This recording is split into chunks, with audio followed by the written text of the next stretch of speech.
if your definition of success is only money, what's going to happen is you're going to be focusing on money and simply ignoring everything else and everyone else around you. You'll be simply focusing on making as much money as possible and start neglecting your family, start neglecting your spouse, start neglecting your children, start neglecting your community because you only want to focus on money. Of course, you're going to go on to make a lot of money, but in the end, you're going to come to realize one key thing: money can talk back to you. And money can hold your hand when it comes to you going into the retirement home. Money cannot be there for you when it comes to this crucial operation or the crucial visit to the doctor. Money is not going to be there to hold your hand. Sure, you can pay someone money to actually come here and hold your hand when it comes to this. But you of course know that this hand will be simply a cold hand. In this video, I'm going to share with you why your definition of success must be actually much bigger than money. And this is something you don't want to miss, all right? Dimitri, let's get right into it. As a matter of fact, I've been told that I go too fast when it comes to my introduction. My name is Dimitri. I'm a project finance consultant. So what I do is, whenever there's a project, more specifically out of the region of Africa, looking for investors, looking for money, people come to me as an independent project finance consultant, and I help them look at what they have and when it comes to the project and see how I can match the project with the best investors out there that can actually come and invest in business. So that's what I do. And this is what qualifies me now to talk about what I'm going to talk about right now. Let's get right into it. So first of all, let's just get it out of the way. How do you become successful? And in today's society, when you say success, people have to look at how much money you're putting on the table. How do you make money so you can actually start addressing some of the basic necessities of living in the 21st century? I would say yes, when it comes to actively making money, two basic ideas. The traditional way: you identify a sector where there's a high demand for a particular skill. You go and try to get as much education and experience as possible, and you go then, based on your education and based on your experience, you go and trade what you have for the highest amount of money. So basically, you try to make sure that the people that be hiring you will be willing and ready to pay as much money as possible, so you can actually offset whatever cost you incur when it comes to getting the knowledge and getting the experience that you have acquired over the years. Of course, your next step is to make sure that on a yearly basis you increase your salary, you increase whatever bonus your company is going to be paying, because you want to make sure you maximize the return as far as your investment is concerned. So again, you find a need within a community, you find exactly what the skill is with the highest, that in higher demand, and you find a way to acquire the proper education, the proper skills, and the proper experience. And after that, you go then to trade that experience, you trade that education, you trade the skill for the highest amount of money as possible. That's just the traditional. And then when it comes to entrepreneur, very simple. I believe there's a gentleman who actually defined it even more beautifully.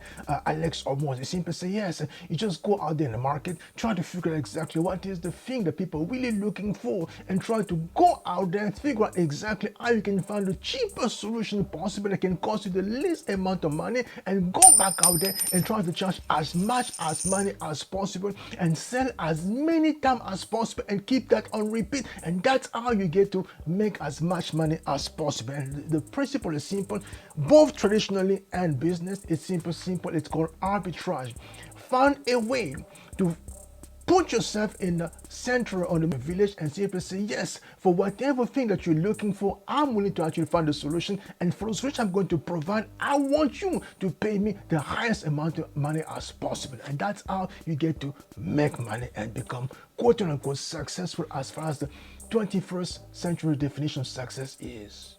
Having said that, I would like to say that it is also very important that your definition of success is much bigger than money. Let me tell you why. Because if your definition of success is only money, what's going to happen is you're going to be focusing on money and simply ignoring everything else and everyone else around you. You'll be simply focusing on making as much money as possible and start neglecting your family, start neglecting your spouse, start neglecting your children, start neglecting your community because you only want to focus on money. Of course, you're going to go on to make a lot of money, but in the end, you're going to come to realize one key thing: money can talk back to you. And money can hold your hand when it comes to you going into the retirement home. Money cannot be there for you when it comes to this crucial operation or the crucial visit to the doctor. Money is not going to be there to hold your hand. Sure, you can pay someone money to actually come here and hold your hand when it comes to this. But you of course know that this hand will be simply a cold hand, just a transaction. You pay and I show up just to hold your hand, and that's it. No human connection. But money itself will not be holding your hands. So that's just the key thing that you have to remember. You can buy as many toys as possible. You can buy as many homes as possible. You can buy as many pieces of unique jewelry as possible. But those things will not hold your hand when it comes to the latter part of your life where you need to have a human worth around you to keep going as far as life is concerned. And that's just the truth that you need to know. With that in mind, I just want to say that yes, your definition of success must go to a different place now. It must be as inclusive as possible when it comes to what you see as far as the future is concerned. You must always ask yourself the question, so when it comes to me wanting to make X amount of money, what is the place of my spouse? What is the place of my children? What is the place of my significant other? Or what is the place, or more specifically, of the community in which I live? Because the community is not in the picture, if the family is not in the picture, if your significant people are not in the picture, guess what? You're already working for money. And before you know it, you're going to come to realize that, yes, I thought I was calling the shot. I thought I was the boss. I thought I was actually telling money what to do. But before you know, you realize that, my goodness, I'm actually working for money and money is calling the shot. I own all these big fancy houses. I own all these fancy cars. But you know what? I'm so tied up to these things that I have no choice but to work for them. So you become now enslaved to the very things that you thought you were supposed to be in charge of. So again, the principle is wake up now or wake up later. Pay now or pay later. So when it comes to this job offer you're going to receive from these very fancy companies, after you've worked so hard to get the education, to acquire the skills, to get the experience, and to become now one of the top candidates as far as your field is concerned, and don't you think you're calling the shots, you're going to get multiple offers. But the mistake that most people actually make is simply say, yes, I'm going to go for the company that are actually willing to bid the highest. If the company A is willing to pay me X amount of money more than company B, I'm more than likely going to be leaning towards company A. Why? Because at the end of the day, it's about show me the money. Is our thing. But here's how things going to get actually interesting. You are thinking in terms of your own pockets. You are thinking in terms of you. You're thinking in terms of your own personal bottom line. But are you including in your vision? Are you thinking for your family? Are you thinking of your spouse, your significant other? Are you thinking of your community? Because if you're not thinking about it now, one day you're going to wake up and realize that, my goodness, I was working so hard, making all this extra money, but unfortunately, I never got a chance to actually spend this money with the people I care so much about. I was working so hard to make all this money, but I never had the chance to really make a dent in the universe the way I thought I was going to make with this money. Why? Because your vision was not as inclusive as it could be. A very good friend of mine shared with me many years ago that he was working for some very facing company as a top executive, making some very good salary.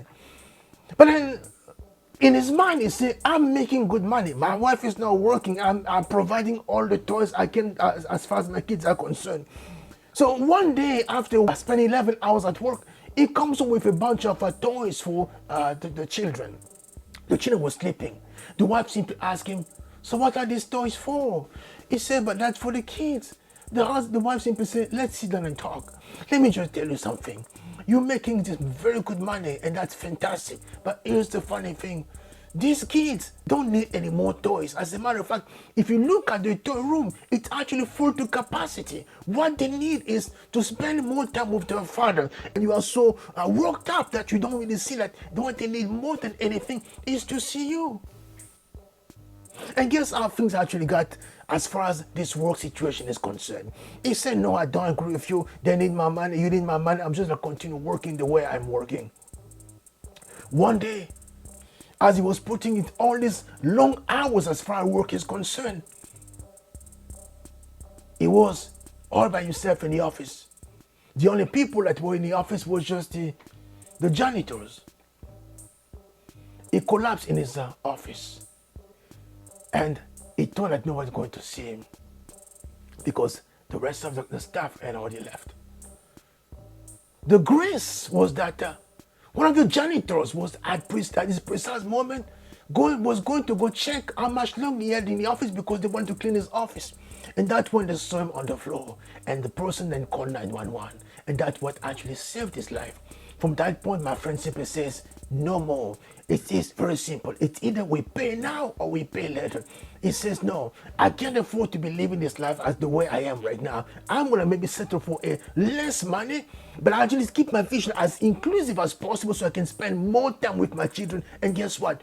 Things basically from that moment started working out for the best. That's just one example. Second example I would like to give as far as this presentation is concerned is the following. In my capacity, not as a coach, but in my capacity as a project finance consultant, one of the key things that I personally run into from time to time, and that's the reason why I also want to make this video, is that people are going to come to me as an independent.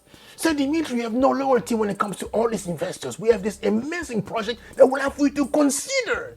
Because we know how diligent we can be when it comes to putting together a good package for all these investors. Please consider our project. I've been looking at them, talking, and there was always come a point where we're going to get to a clash. Because the key question I'll be asking is, so you got all the permits, you've done all your basic due diligence. I say, yes, right. I say, okay, there are two things I need to see when it comes to your project. Could you please make sure you send me also the feasibility studies? That sometimes become an issue because they say, but these feasibility studies will cost us money. It will cost us anywhere between $500,000 and $2 million. So that's already a big dent as far as our budget is concerned. I'll simply say, okay, maybe have a local. Yeah, we can look into that.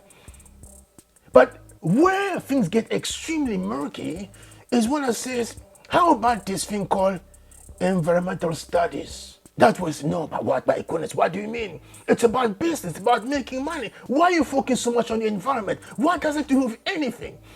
And my biggest comeback is always the following. But why are you only focusing on money? How about also doing your due diligence to make sure that your vision is as inclusive as possible when it comes to the community in which you live? When it comes to the children that's unborn, that's going to one day come and have to use this land. If you're not paying attention to the needs of the future generation, and the only thing you're focusing on is simply your bottom line right now, how to make as much money as possible, then my friend, this is possibly not going to work.